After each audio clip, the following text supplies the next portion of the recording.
Bonjour à vous, aujourd'hui nous allons voir le chapitre 10, la fraude fiscale. Alors la fraude fiscale, ça désigne l'ensemble des pratiques illégales utilisées par un contribuable pour réduire ou échapper au paiement des impôts dus. En France, la répression de la fraude fiscale est une priorité des autorités fiscales et de la justice.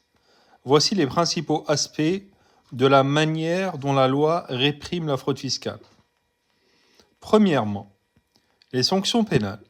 La fraude fiscale est considérée comme un délit passible de sanctions pénales. Selon le Code général des impôts, les sanctions peuvent inclure une peine de prison. En cas de fraude avérée, le fraudeur peut être condamné à une peine de prison pouvant aller jusqu'à 5 ans. Les amendes, en plus de la prison, l'amende peut atteindre 375 000 € pour les personnes physiques et 1 875 000 € pour les personnes morales.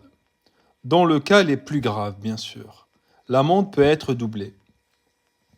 Peines complémentaires, en cas de fraude aggravée, des peines complémentaires peuvent être appliquées, telles que l'interdiction de gérer une entreprise ou de détenir des fonctions publiques. Les sanctions fiscales, outre les sanctions pénales, les fraudeurs s'exposent à des sanctions fiscales qui sont des majorations de l'impôt dû.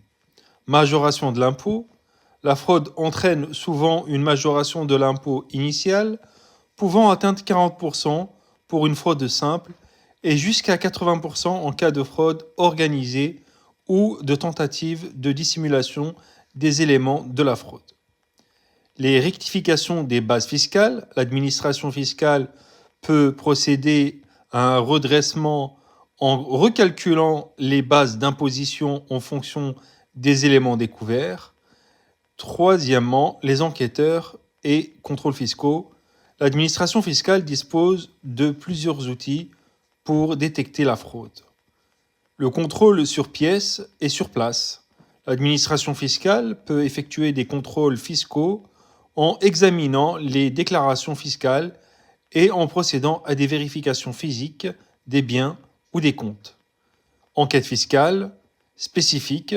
En cas de fraude particulièrement grave ou complexe, les autorités peuvent recourir à des enquêtes approfondies. La loi permet aux enquêteurs d'obtenir des informations via des perquisitions et des saisies. Voilà, je pense que j'y reviendrai sur un deuxième point, enfin sur un quatrième et un